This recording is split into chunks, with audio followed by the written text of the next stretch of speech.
Welcome everyone. Today we will be presenting a research work titled Adaptive Augmentation Controller, also known as AAC, a feature-aware extension of LGTA, Latent Generative Transformative Augmentation. This work is done by me, Sunaira Saber, along with Nazinda and Azin Jan from the Department of Software Engineering, Bhutan School. This research focuses on improving time series data augmentation by making it adaptive instead of fixed. In this presentation, we'll explain the problem we observed, why existing methods are not enough, and how our approach helps to solve this issue. Before moving forward, I want to clarify that the graphs shown over here are just examples and are not taken from our actual datasets. They are only used to explain the problem in a simple way. In the above graph, we see a small example time series with a smooth and clear pattern. And in the next graph, the same series is augmented using a fixed or static method. Because the augmentation strength is fixed, the series becomes distorted, with sudden bumps and drops that were not present before. This kind of distortion can confuse the model instead of helping it, especially when the dataset is small. This shows why static augmentation is not always suitable for the time series data.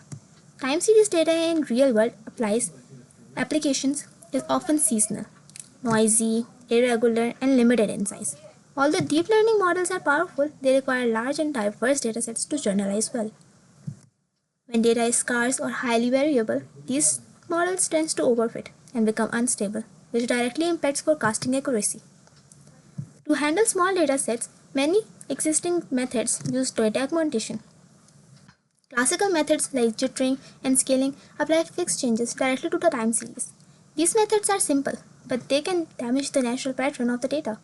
More advanced generative models such as VAEs, GANs, and LGTA realistic series by working in latent space. However, even these methods apply the same augmentation strength to all time series. The main problem is that different time series behave differently, but existing methods treat them all the same. Our key idea is that augmentation should depend on the behavior of each time series. Instead of using augmentation, uh,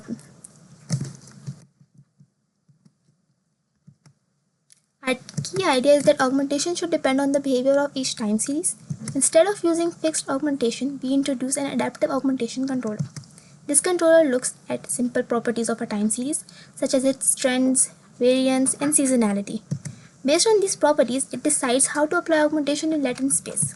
This helps us add useful variation while keeping the original patterns of the data.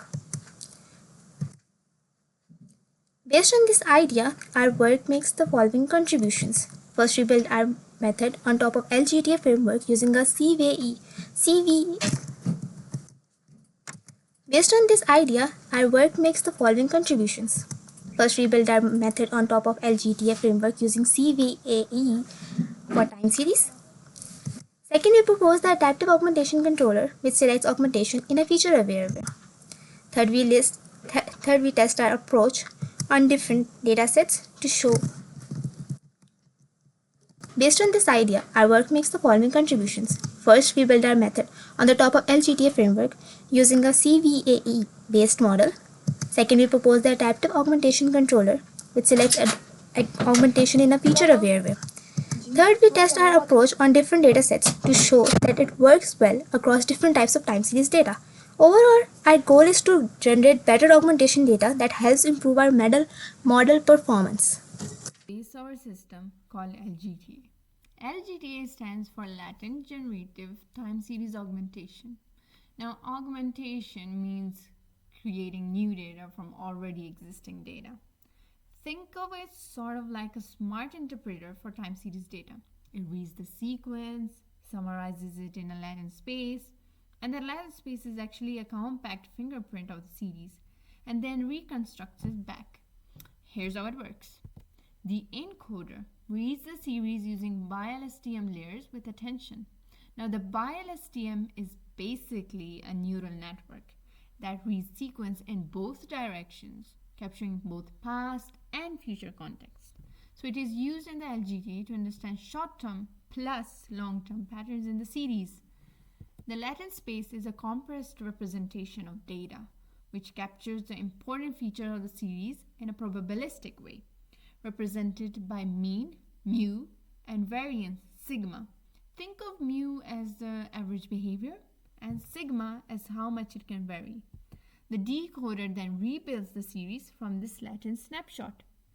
The advantage, you ask?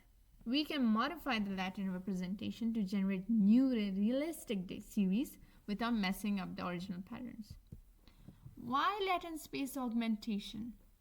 So reaching here, a question might arise, why do we need augmentation in latent space instead of raw data? So doing the augmentation on the latent space has some big advantages.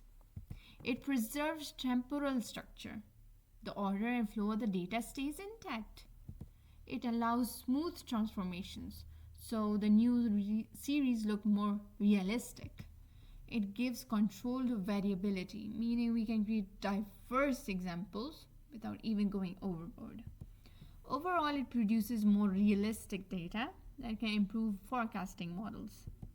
To make augmentation or the LGTA smarter and more improved, we used an adaptive augmentation controller, AAC. Now, AAC is actually a smart system that decides the type plus amount of augmentation needed for each series. Before changing anything, AAC looks at each series to understand its characteristics. Trend and slope. Is the series increasing, decreasing, or was it steady? Variance. How much does the series fluctuate? Skewness. Is it biased towards high or low values? Seasonality strength. Are there repeating patterns over time like months or weeks? By extracting these features, AAC decides the most suitable augmentation for each series rather than using the same rules for all data. Once AAC knows the series features and understands the series, it applies transformations in the latent space. These include scaling, changing the size of fluctuations, shifting, moving the series up and down, noise injection, adding small realistic randomness, rotation, slightly rotating the latent vector to introduce variation, combined policies, applying multiple transformations together. The key is that AAC adopts the transformations for each series, so augmented data is both diverse and realistic. This preserves trends, seasonality, and even patterns. Now, the data sets that we used to test AAC and see if it actually really works, we used 3 data sets with very different characteristics. Tourism, to predict seasonal tourist demand, which has clear patterns but also bits of fluctuation. M5 retail sales, daily sales data across stores and products, which is hierarchical and complex.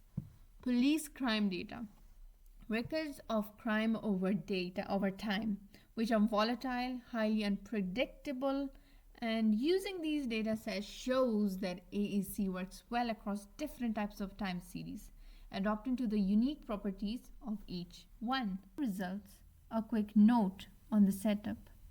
We implemented the model in Python using TensorFlow, mainly on Google Colab with CPU. We used a latent space size of 64, trained for 200 epochs, and optimized using Adam. This setup allowed efficient and reliable testing. Starting with reconstruction and latent space results. Now this is where things get interesting. We achieved a low MSE reconstruction error, meaning the model accurately captures the input data. More importantly, the latent space forms meaningful clusters that reflect similar behavioral patterns, not just random noise. Now looking at the graph from the police dataset, the blue line is the original data. The red dotted line shows standard augmentation techniques like scaling and shifting, which introduce noise and unrealistic spike. In contrast, the green dashed lines, our AAC-based augmentations, closely follow the original time series, preserving its structure and trends. So why does AAC outperform models like a standard VAE? Because it preserves 2 key properties, which are the data distribution and correlation. This gives us realistic synthetic data with a controlled diversity, new samples that are different but still believable. To conclude, AAC significantly improves robustness through adaptive feature-aware augmentation and works across domains. Moving forward, we plan to explore meta-learning AAC, multimodal augmentation, and finer feature-wise latent control for even better synthetic data generation. Thank you.